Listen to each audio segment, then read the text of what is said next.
guys, SimCoder here, and today we're going to start actually working on the backend for the posts creation. So we'll create an endpoint which will simply receive all of the data that we pass along through the Axios call, the HTTP post request, and then handle it, check who is the user, if the user's token is alive and well, and if we can actually save the data. Before carrying on with the video, I just want to let you know that only 20% of you are subscribed to the channel, so if you are enjoying this series and want to see more of it, then please do leave a subscribe down below. It will help you to not miss a single video in the future.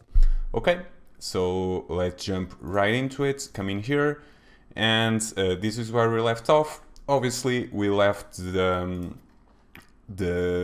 endpoint in here empty for us to actually input it in this lesson. So that's the first thing that we are going to do.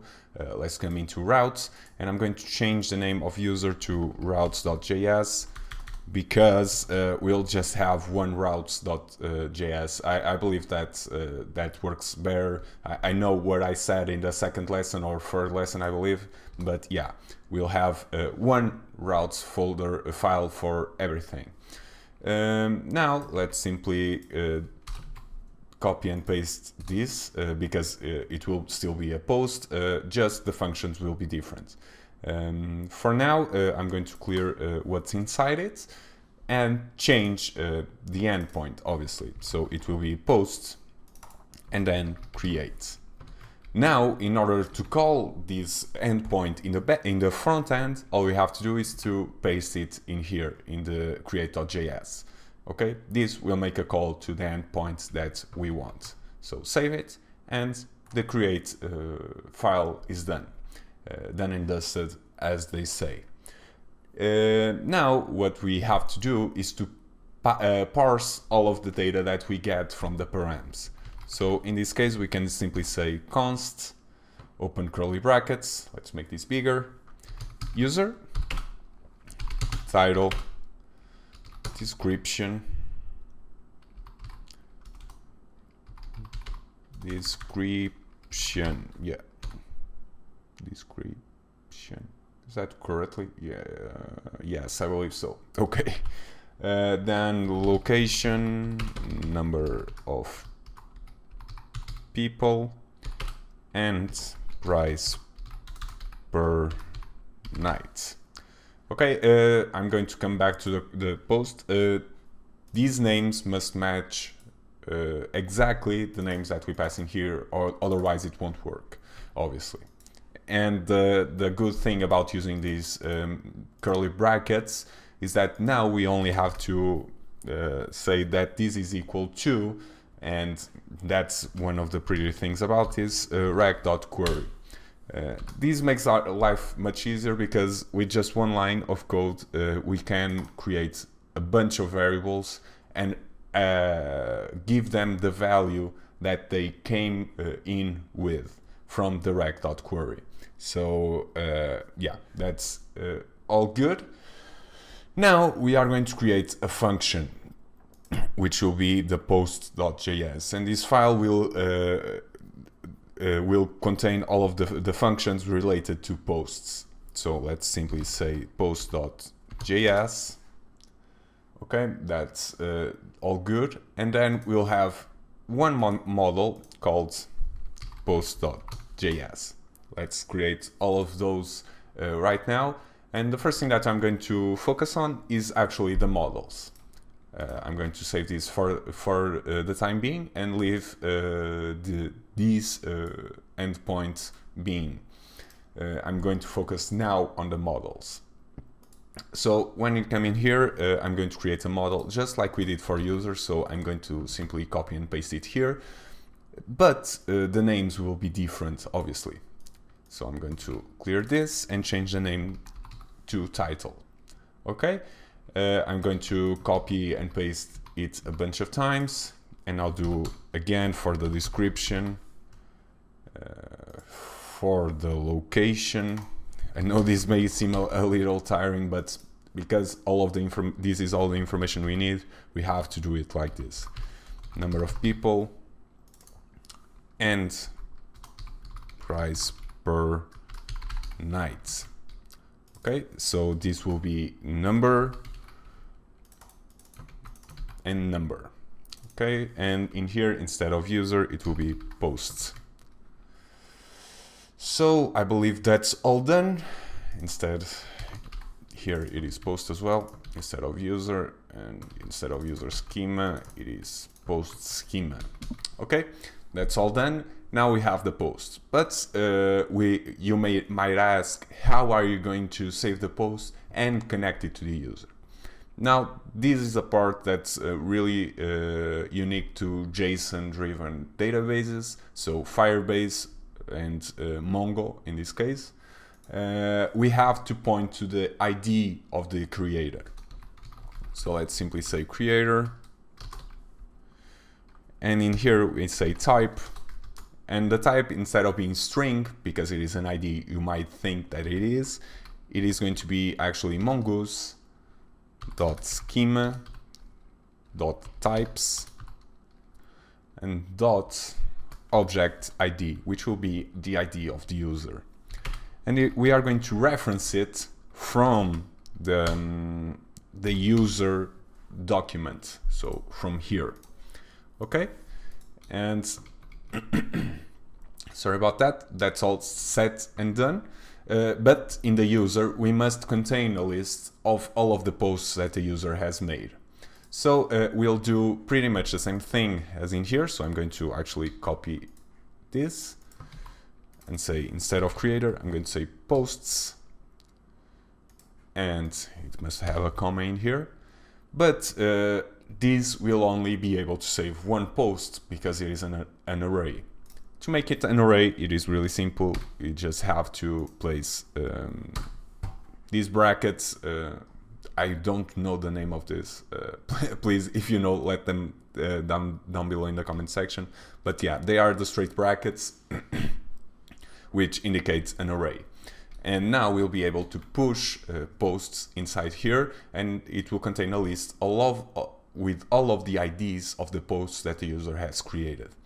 So it is pretty simple, and if you've worked with Firebase, for example, in our previous series, then you'll for sure have no problems whatsoever with this. Now let's move on to the function, the fun part. Let's go into posts, into post.js, and we'll have to import a bunch of things, the first of which being the user model equal to require. And this will be one down, and then will be models user. And this is the great thing about VS Code. I love this editor more and more. You can simply do slash and it will complete so that you know exactly where you are, which when you are moving backwards may seem a bit confusing at times because you might have a lot of folders. But yeah, that's not here nor there. Let's continue. Require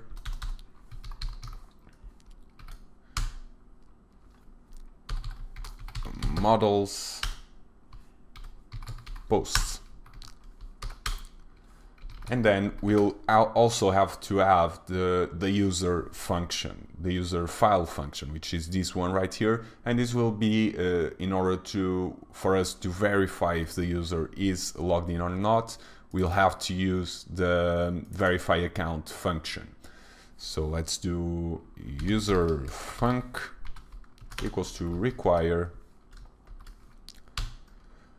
point/user, and that's it. Now, in order to start writing functions, we'll do model exports,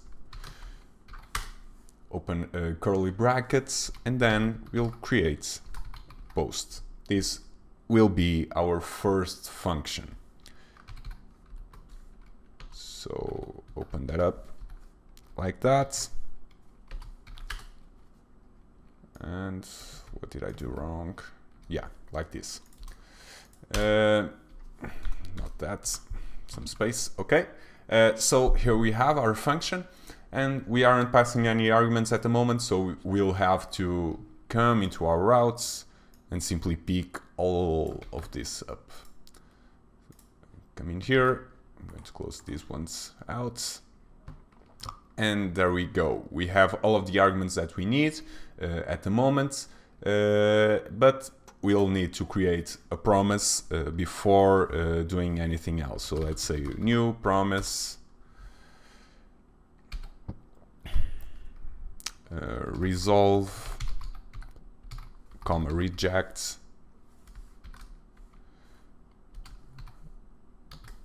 and do that.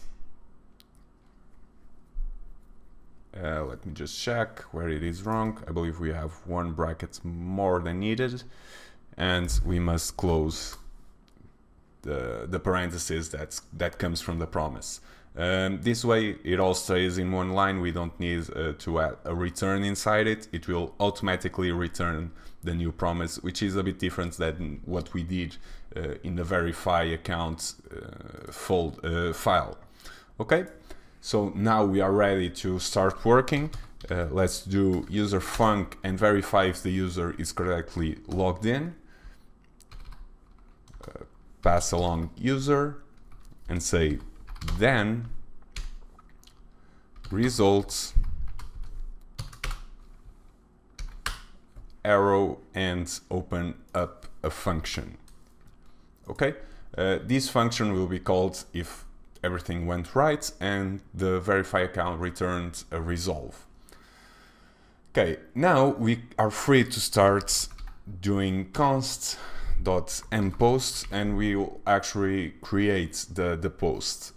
So this will be pretty straightforward. All we have to do is to say equal to post model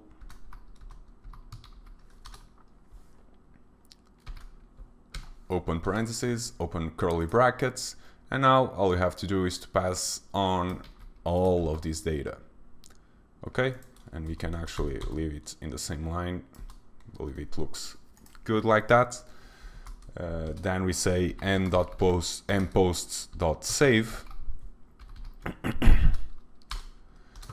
and now we have a post created.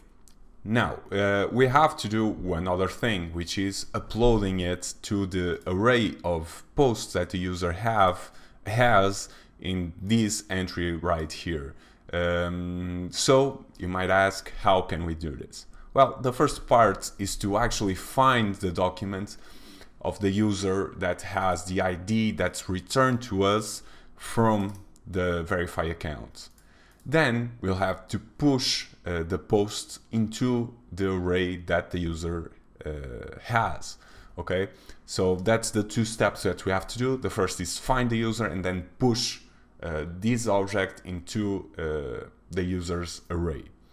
Okay, so we can do that really easily by doing user model.find one and update, because we'll be finding and then updating. And then we simply come in here and say underscore ID should be equal to result.user._ID. Okay, this will try to find the user that has the ID equal to the result.user._ID, which is the result that comes from here. And if we go into the user function, the verify account function, we'll see that it returns, let me just check, yeah, it returns the user, which will contain all of the information that's inside the user model, which the ID doesn't show up in here, but it is always there, so we can cross-check it with that. Okay, then we simply make comma, and now let's go for the pushing part, or inserting it into the posts array of the user. For this, we have a keyword which will be push, $push, and then we simply open brackets again, 2 points, open brackets, and in here we'll say for what array are we going to push it to and what items do we want to push. So for this case will be posts, and the data will be mPosts. Now the thing is, we can't do it like this, and the reason is because it is expecting an array. You can't push an object. You have to push an array of objects. And we can fix that pretty easily by putting some brackets on either side. Okay, that will fix it. Now we say comma, new true, so that we can get the most updated object as a return with the new post inserted into it. And then use find and modify, and we'll set this to false. There's no need for it. Okay, then in the below line, because it is getting kind of stretched out, you'll say then results arrow, and we'll simply resolve this. Resolve code 200 success true, and remember you can place wherever message you want in here. I'm going to say message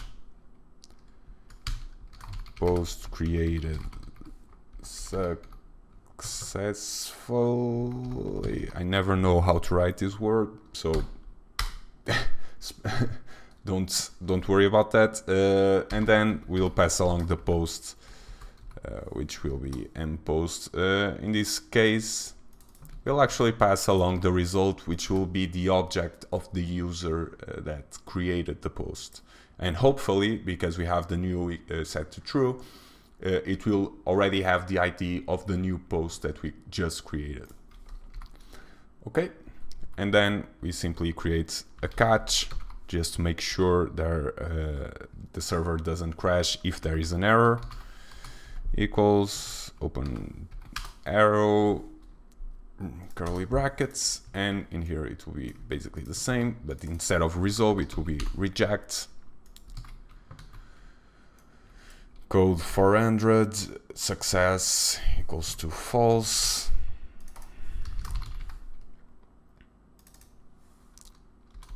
and failed to create a new post. And we can pass along the errors so that we can know what's the reason for that error was. Okay, that's all done and dusted. Let me just check in the user function.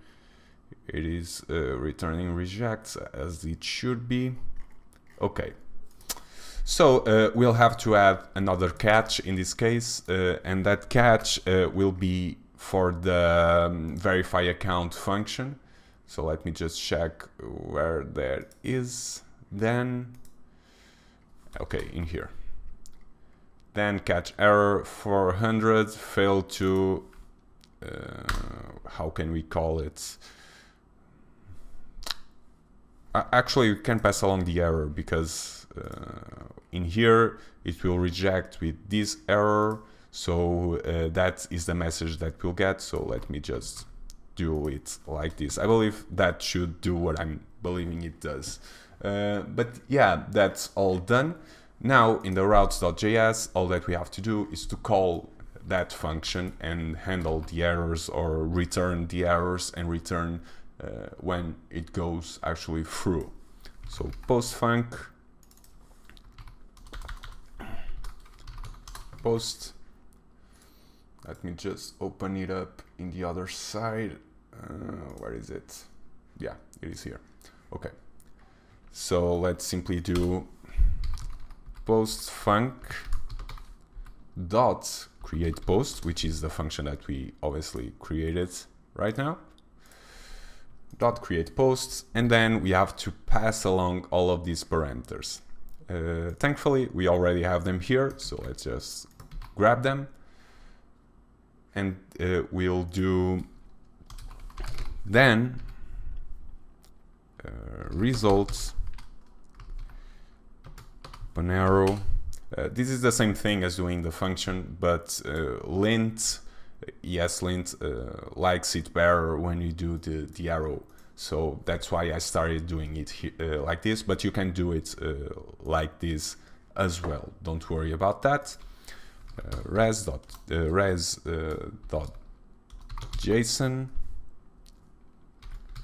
results, and let's do the catch. So if the function rejects for some reason, either in the verify account phase or when recording the data to the database, then we'll return an error and we have to catch it like this. res.json error. Okay, so that should be all done and dusted. I'm going to test the app to see if nothing went horribly wrong, and then I'll show you guys how it works. Okay, so I've tested the app and it is working, but I added one thing to user.js file, which is if the user is undefined, then it will reject it automatically. So I just return a reject with success false and off denied. This way it will automatically reject if the user is not currently logged in. Okay, so right now I'm not logged in either in any way, shape or form. Let me just come in here, clear all of this up and check if we are running. Okay, let me just place the server in the running mode. Don't forget to do sudo mongod. It is running right now. If we load it up, it is doing fine. And I'm going to come in here and say mongo in another terminal. I'm going to use db, which is our db, and I'm going to show the users that are currently registered to our site. And it returns nothing. If we do for the same thing for the posts, it returns nothing. So our database is completely cleared. No user is logged in at the moment. Let's test it out. So I'm going to just place some random characters in here and submit it. Let's come in here, and as you can see, it thrown an error 401 of denied. And if we do the same thing, we will see that no post was created. Okay, now let's actually come in here and log in, sign in with Google, give it a couple of seconds, and it should automatically log in to my testing account. Let's go into post/create and do the exact same thing. ASD, wherever. This is just for testing purposes, so we don't really care about the result. Paste that along, and if we come in here, we'll see that the post was created successfully. I have the console logs in the router, that's why it is appearing here, and as you can see, it has the post in here. We can do the same thing in the Mongo terminal. So users.find, we'll see that we have the posts variable with an object ID of this. Now to check if it was correctly created, we can simply do posts find, and as you can see, these two strings match, which is the ID of the post, and then all of the data is correctly parsed inside of it. Okay, with no problems at all. That's all. So we are able to create posts for our user. We are able to connect the posts to our user, which is also incredibly important. And we are all done. I mean, there's nothing left to do in the creation parts of the posts. So in the next lesson, we'll be looking into how to list all of these posts.